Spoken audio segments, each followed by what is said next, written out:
안녕하세요. 와르기 공부 73강 시작하도록 하겠습니다.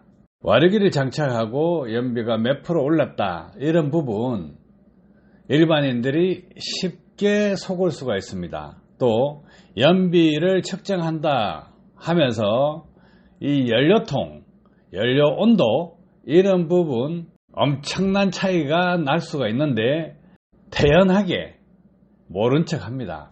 얄팍한 사기 수법으로 모두를 속일 수 있다고 생각하고 있을 것입니다.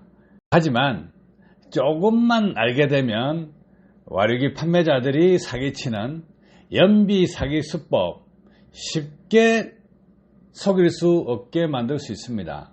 자, 일반인들이 똑똑해지면 됩니다.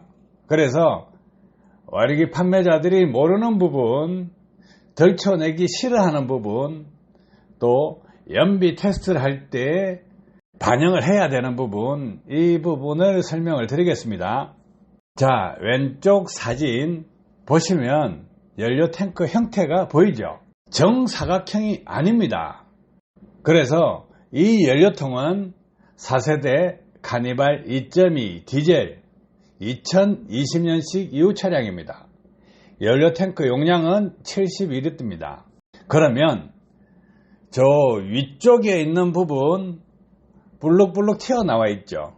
저게는 평상시에 연료가 주입되지 않는 공간입니다. 자, 저 부분 주유를 할 때 차량 기울기가 약간만 기울면 쑥 들어가는 부분입니다. 그래서 연료를 주유할 때 기울기에 따라서 엄청난 차이가 날 수 있는 부분입니다. 해서 명장 본색에서 연비 테스트를 한 것, 거리도 조금씩 오차가 있죠. 그래서 평균 거리로 했을 때 298km입니다. 연료량은 16.58, 17.27, 16.34, 16.59, 16.19 이렇게 되어 있습니다. 자, 연비는 17.979, 17.253, 18.243, 17.968, 18.404 이렇게 나와 있습니다. 자, 여기서 보면 일반인들이 봤을 때 연료량 조금 차이가 액면 그대로 디테일하게 측정한 연료량이다, 이렇게 생각하겠지만은 실상은 그렇지 않습니다. 막연하게 같은 주유기에 같은 위치에 주유를 하면 똑같이 들어갈 것이다, 이렇게 생각하시는데 주유건을 끝까지 밀어넣느냐, 짧게 입구짜기까지 걸치게 하느냐, 요 차이에서 주유량이 또 차이 나버립니다. 또 주유기 1단으로 였느냐, 2단으로 였느냐, 3단으로 였느냐에 따라서 또 차이가 납니다. 1단은 속도가 느리게 들어가기 때문에 천천히 들어가죠. 2단은 빠르고 3단은 더 빠릅니다. 3단으로 여면 제일 적게 들어가는 거죠. 그래서 그 주유 속도에 따라서 주유량이 달라진다. 이게 첫 번째 하나가 나옵니다. 자, 두 번째 기울기 한번 봅시다. 대형 차량 연료 탱크 보통 사각으로 되어 있습니다. 300리터 연료 탱크를 가로 100cm, 세로 66.67cm, 높이 45cm로 가정하면 300리터 기준이 됩니다. 그래서 주유구 방향으로 연료 탱크가 1cm가 기울면 기울기 오차로 봤을 때 1cm가 6.67리터 오차를 가지게 됩니다. 그러면 3cm면 어떻게 되겠어요? 3cm가 기울었다 하면 20리터가 넘게 오차가 생깁니다. 자, 그러면 왼쪽에 카니발 2.2 디젤 4세대 연료통을 봅시다. 위에 공간들이 불룩불룩 튀어나와 있는데 평상시는 연료가 안 들어갑니다. 각도 기울기에 따라서 연료량이 오차가 상당히 발생합니다. 이것만 있을까요? 그러면 또 하나 더 거론해 드릴게요. 연료 온도에 따른 부피 변화도 있습니다. 격려요. 1도가 변할 경우에 1리터당 부피 변화는 0.0009리터가 차이가 납니다. 그러면 주행 테스트를 했을 때 연료 탱크 용량이 72리터고 불과 10몇 리터 사용한다 하면 50리터 정도만 가지고 온도 20도 상승 시 0.9리터 오차가 발생합니다. 그래서 원래는 어떻게 테스트를 해야 되냐? 가덕주의입니다. 그냥 입구까지 바퀴도 한쪽을 완전히 들고 공기층을 없앤 상태에서 꿀렁꿀렁 하면서 쿠션을 주고 흔들고 해서 입구까지 완전히 탑까지 올라올 때까지 아무리 흔들어도 더 안 들어갈 때까지 연료를 주유합니다. 그렇게 하지 않으면 최적 변화로 안 된다는 거죠. 그 상태에서 출발 전의 온도, 연료 온도를 측정해서 그 온도가 될 때까지 기다립니다. 자, 그러면 시간을 한참 두고 연료 온도가 떨어질 때까지 기다려야 됩니다. 그래서 전날 테스트하면 그 다음날 그 시간대에 연료가 풀로 들어간 상태에서 보면 쭉 내려가 있으니까 다시 한 번 더 비이크로 해야 됩니다. 이렇게 테스트해야 됩니다. 자동차 메이커에서는 기본적으로 필드 테스트를 할 때 이렇게 합니다. 그런데 연료 절감기 판매하거나 연비 테스트를 한답시고 연비양 대회를 하는 사람들은 너무 쉽게 생각한다는 거죠. 이렇게 하면 시간이 너무 많이 걸리니까 안 된다 이렇게 먼저 거부를 하겠죠. 그런데 테스트 결과를 일반인들한테 공개를 하고자 한다 그러면 그것으로 홍보를 해서 와류기를 판매하고자 한다 그러면 투명하게 해야죠. 여기서 또 문제가 하나 더 생깁니다. 연비라는 것은 실차 테스트를 할 때 운전자의 운전 습관에 따라서 큰 폭으로 차이가 납니다. 2000cc 차량을 가지고 고속도로를 달릴 때 칼치기를 한다거나 레이싱하는 식으로 운전을 하면 연비가 5km대까지 떨어집니다.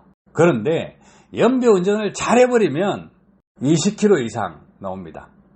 하면 최소한 4배, 많게는 5배 연비 차이가 납니다. 그것이 운전 습관입니다.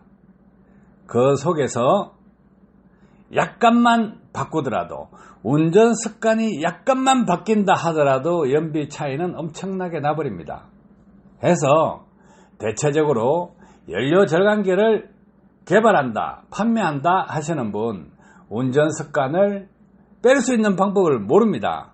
그래서 연비 테스트를 한다 그러면 공인연비 테스트 룰, 사람의 인적 요소, 이 기술을 완전히 배제하기 위해서 차대 동력계로 해야 된다는 것입니다. 그래서 공인연비 측정을 할 때는 차대 동력계로 기본적으로 한다는 거죠.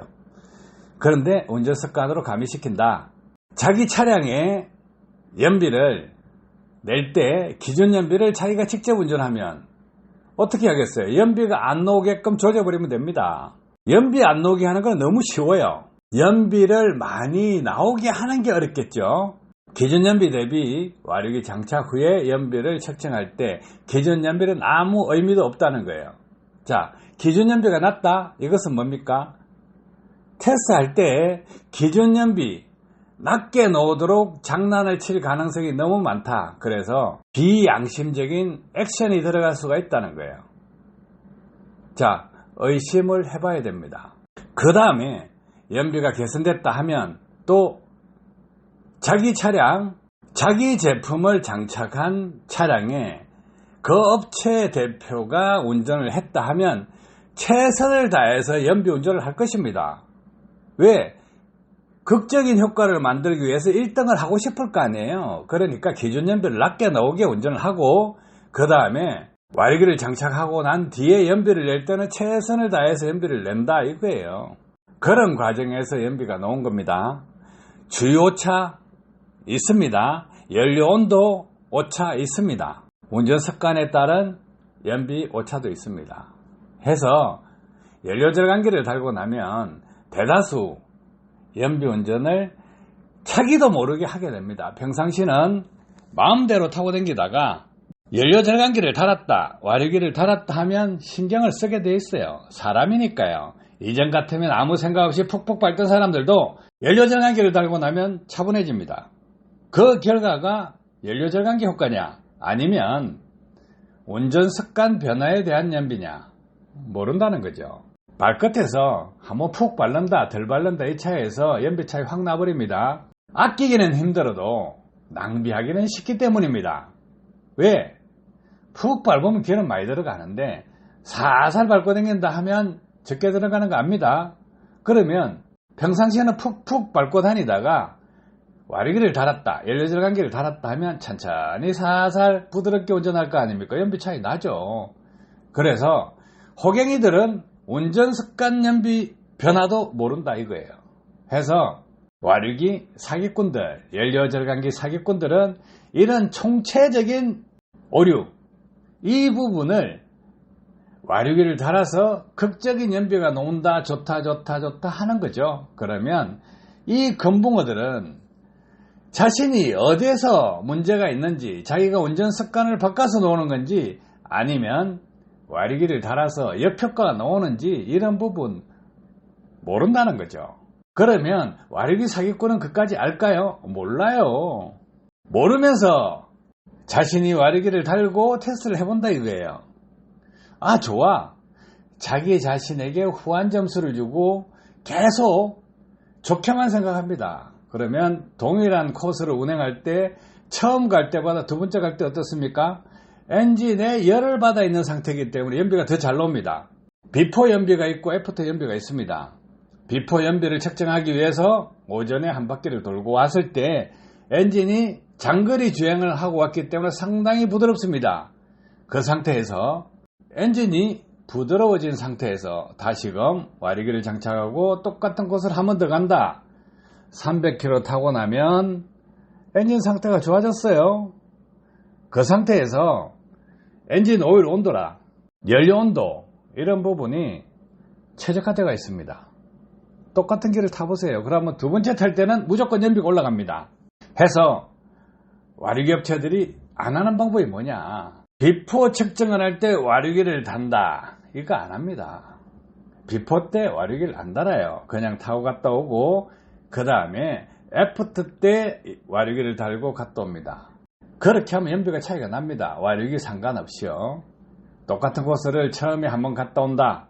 그러면 어떻습니까? 그 길을 평상시에 운행 안 해본 운전자는 그 도로를 익히게 됩니다. 학습을 하는 거죠. 운전자가 그 도로를 학습하게 됩니다. 그러면 처음에 갈 때는 길을 몰라서 약간의 판단착오들을 일으킵니다. 해서 연비가 떨어집니다. 두 번째 갈 때는 그 길을 익히고 익숙해졌기 때문에 도로 구매라든가 환경 이런 부분을 적응하기 때문에 연비가 조금 더 나옵니다. 그래서 연료저감기 판매하는 사람, 와류기를 판매하는 사람 이런 분들이 착각을 많이 한다는 거예요.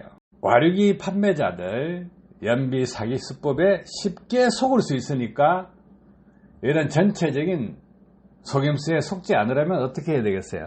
차계부 쓰세요. 차계부를 써서 한 달간 누적 데이터 딱 내세요. 그런데 거기서 망각하면 안 되는 것이 무엇이냐, 과거와 같이 운전을 했느냐, 아니면 와류기를 달고 나서 운전 습관이 바뀌었느냐 이거예요. 그까지 체크를 하셔야 됩니다. 아시겠죠? 사기꾼에게 적당히 속으시고 아닌 것은 아니라고 판단할 수 있어야 됩니다. 도움 되셨길 바랍니다. 감사합니다.